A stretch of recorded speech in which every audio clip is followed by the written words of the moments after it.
Good morning, this is Night Line at 7. Today we are here with Dr. Gerrad, Elias, and he is also Head of Firefighters New South Wales.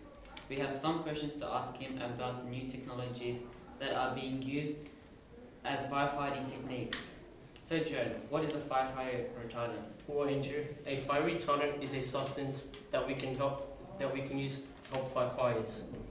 One of these is ceasefire, rubber-based material that absorbs a lot of fires here.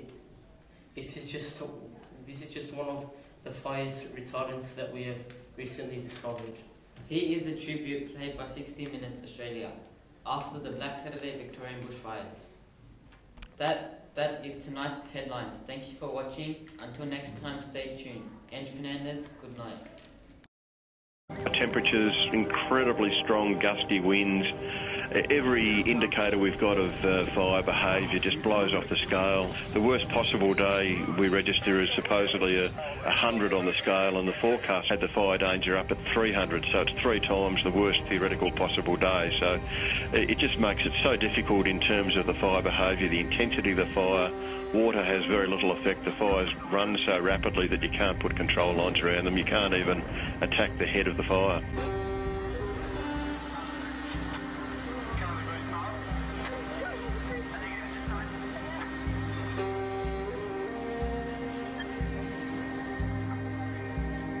It's ripped my heart out. It's my life and soul.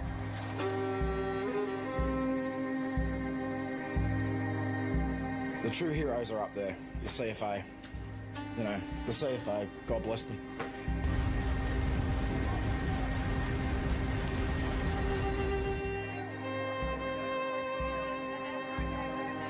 And all we saw was a hand, or the skeleton of a hand, sticking up out of the bath. The bath was full of tile and rubble.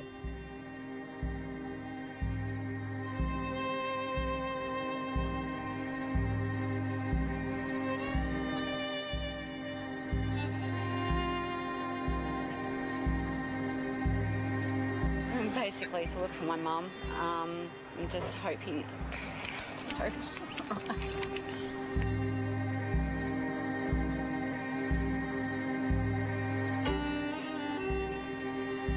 I'm still walking around and a lot better off than a lot of other people, yeah.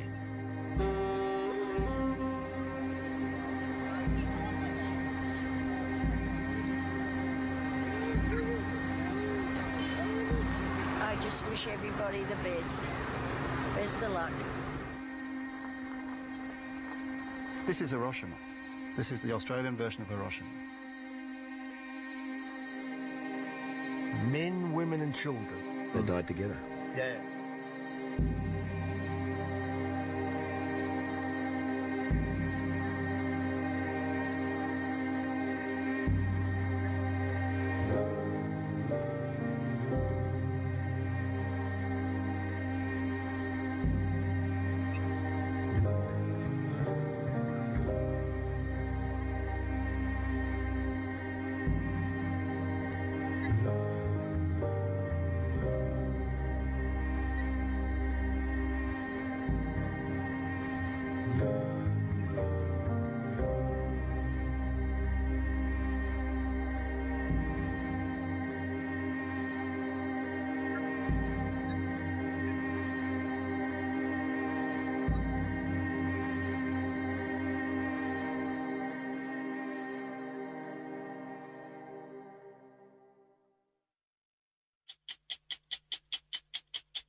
More than 40 blazes are now burning across 3 states in southeastern Australia, and the extremely hot and dry conditions mean there's unlikely to be any respite soon.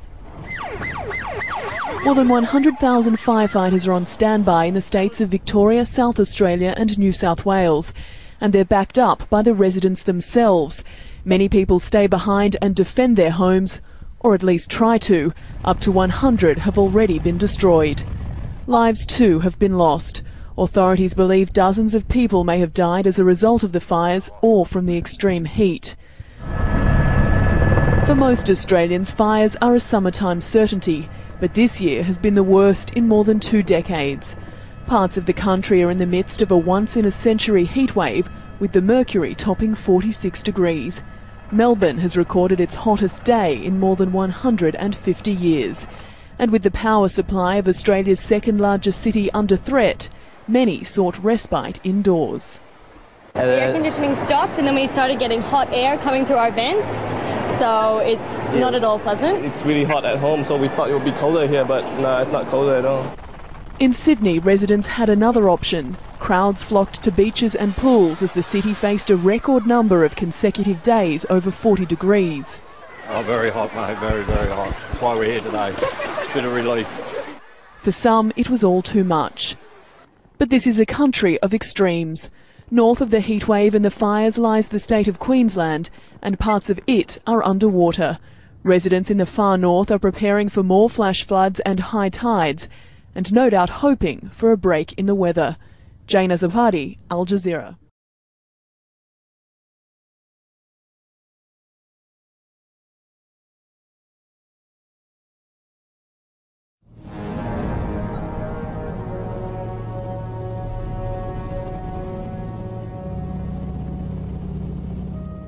Three hours away by plane from Sydney Harbour, and a world away from the boats and waterfronts, farming communities like Burke are living at the sharp end of global warming.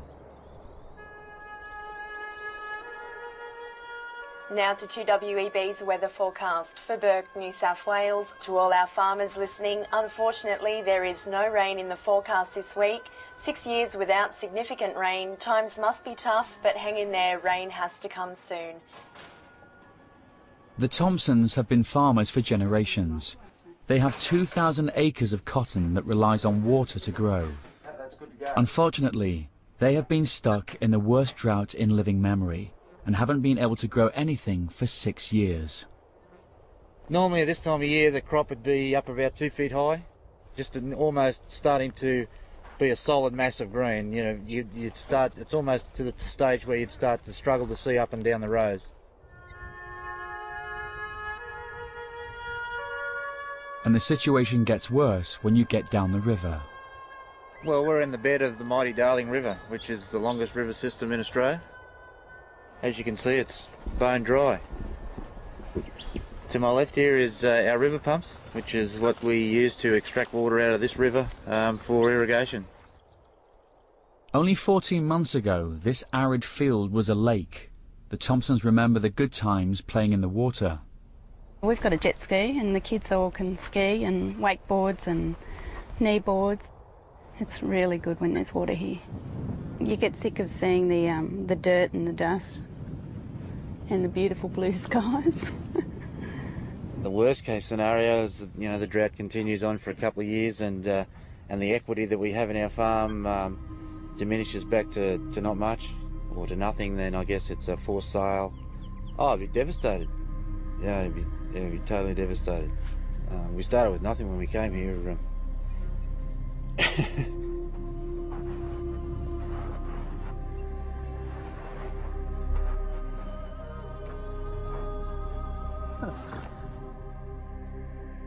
To have a drought that's now, I think, classified as a 1 in 200 year drought,